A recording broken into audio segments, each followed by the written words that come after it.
Feel kind of bad about this, so I definitely want to put it on camera so it's worth something. But I was in the kitchen washing those new ceramic bowls I got, and I saw this cute little thing right here that stores a spoon inside of a ceramic coffee cup, and I didn't realize how delicate it was. I picked it up, and the spoon fell and broke. And I feel bad because my mom, who I just told you, I was with that Goodwill, she loves these kind of knick-knacky things, and she loves coffee, and I'm sure she's really looking forward to it. But you know what? I know she loves me too, and she's going to be pretty forgiving, but hopefully I can find another one of these for her, or she can find another one wherever she got this from. I don't know, but it's pretty nice. Ceramic material. So RIP to the coffee spoon cup. But I am getting everything in order right now. Buddy's all set.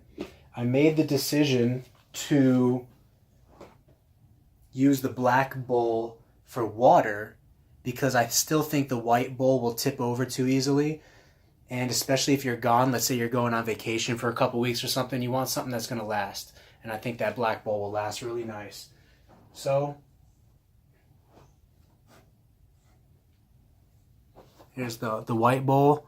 Got it dusted with the mealworms here. And if you're interested in what to dust it with, you can message me if you need to. But basically, there are these two things that you buy. And as far as I know, you really have to go to Amazon for this because I didn't find this in the store. This is called Vionate, and it's a vitamin for animals. And this is called Osteoform SA, and it's a calcium for animals. So what you'll do is you will mix 3 parts of the vitamin to 1 part of the calcium. Different people got their little mixtures, but that's the basic mixture that I think the guy over at Snake Bites, I don't know if that's the name of, I think that's the name of his channel or his TV, but I've been watching a lot of his videos. He's Brian, he's got a really unique last name, but he's got a lot of really good knowledge to soak up if you need to watch someone on YouTube. There's a lot of good people out there, but I just used the mixture he uses. Some people get fancy with it and mix it with like calcium sand or like 4 parts of vitamin to 1 part of osteoform. But I felt comfortable with the 3-to-1 ratio, 3 parts vitamin, 1 part calcium. I felt comfortable with that. And in the future, for now I have this 1 bowl. In the future, I'll probably give him another little separate bowl of just the calcium stuff. If you know how that works in comparison to just dusting the food, let me know. I know one video I watched said that they didn't dust their food. They put it in a separate dish because the dust kills the mealworms, which I could see that. You know, mealworms, they typically don't last too long. They dry out a couple days after being in the bowl. So I could definitely see that being true. But at the same time, I don't know. I don't have enough experience to know if the geckos go for the calcium automatically. So to me, it appeases my conscience a little bit just to mix the worms with the powder, because every time they go for a worm, they're getting some powder. So, all right. So Buddy's all set up.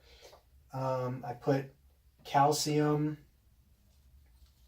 Yeah, he's all set up. Oh, Mac is warm here. That's good. So Buddy does not have a humid hide right now. I don't have a humid hide for him yet, but I will be making one for him. And the other 2 housing, which is 2 baby albinos and Mac right here, they have a humid hide, which I'll show you.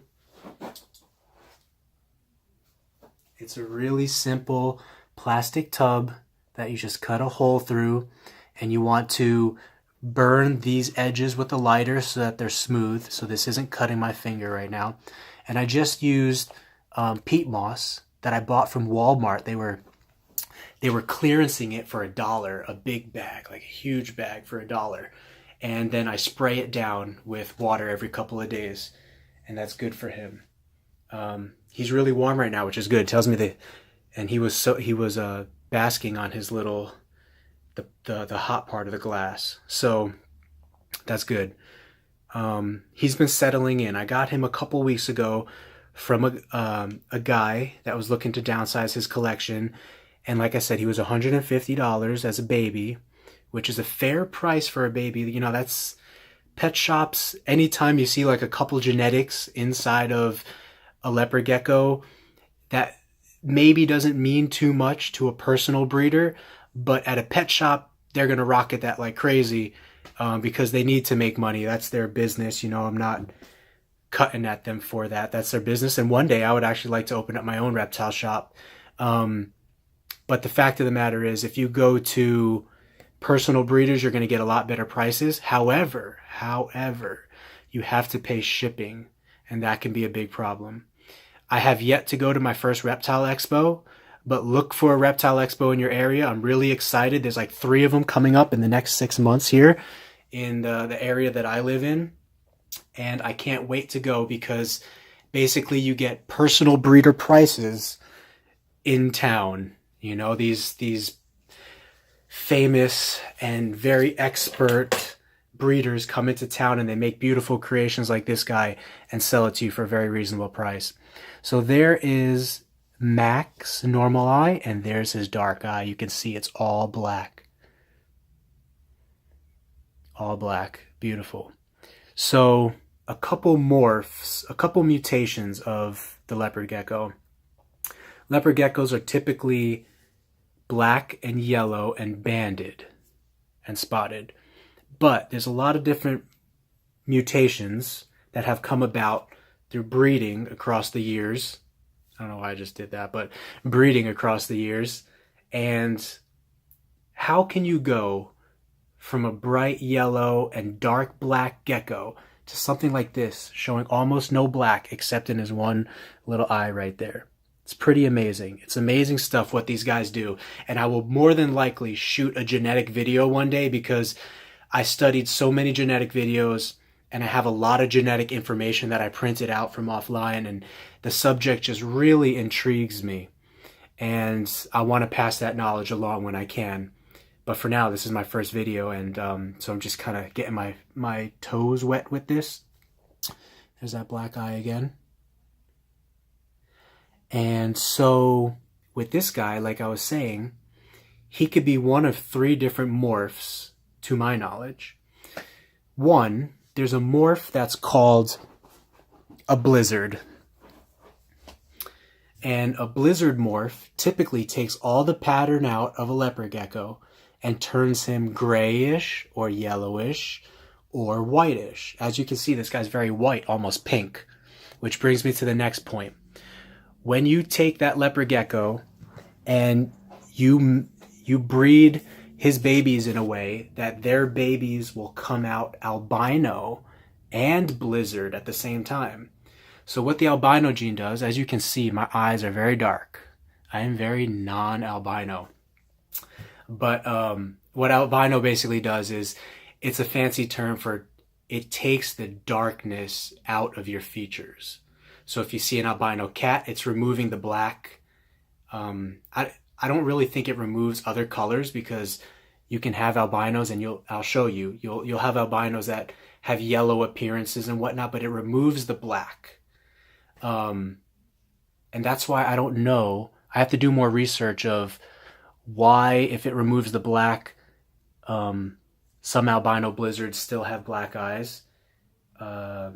There's blizzards that are called Diablo Blancos, which means red devil.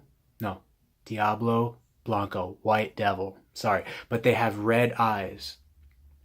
And that is what happens, I think, when you cross an eclipse, like my first gecko buddy was, with a blizzard, with an albino, and then maybe a patternless morph in there. So there's 4 different genetic mutations to the normal black and yellow that create that all-white red-eyed gecko. But for now, I'm talking about this guy, which I think might be a blazing blizzard, which means he has the all-white or all-gray gene mixed with albino, which removes black from their pigment.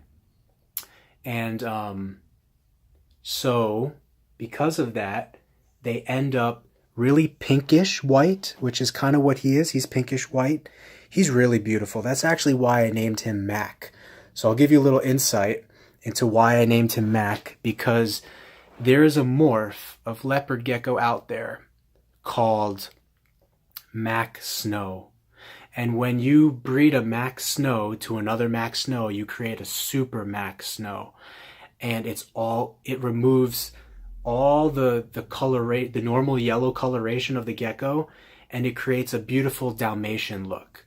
It leaves the black spots, but everywhere else is white and is beautiful. And as you can see, my lighting's not even superb here, but he's pretty white. He's pretty white. So I named him Mac, even though I don't think he's a snow, because he reminded me of the whiteness of Mac Snows. That's how white he was when I first got him. It just really blew my mind. So what else did I want to mention? The third mutation that he could be, like I was saying, he could be a combination of snow and blizzard. Mac Snow, meaning it removes all the yellowish and the brownish and whatnot and turns it all white. And a blizzard, which removes the pattern. It removes the spotting and all of that. So he could be a Mac Snow blizzard as well. And like I said, I just won't know until I get to breed this guy and see what his babies turn out to be. And you need to find the right partner for him, or partners.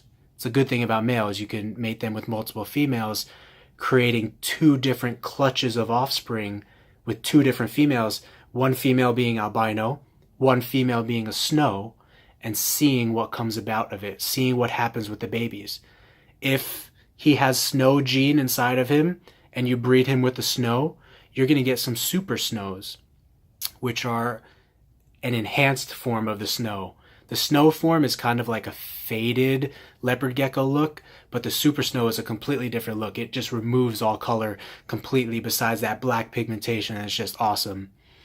And then if I breed him with an albino female, and he has the albino genes inside of him, their babies will be albino. So that's my plans with this guy. And he's putting on a lot of weight since I got him. Good sign of a healthy leopard gecko, the fat tail. Again, he's a little feisty, but let's see if we could see the boyage there. Nah, it's hard to tell. I don't want to force him to reveal his gender on national television. No, I'm just kidding. But he is a male. I've looked at him. He's a male. Like the other one I showed, you can see the dots, the pores very clearly.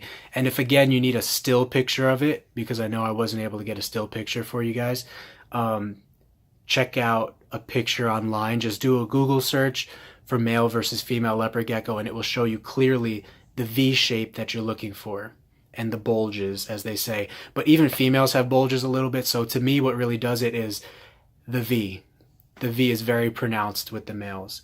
So I'm going to put Mac away while I clean his tank, and then I'll be back to show you the very exciting babies.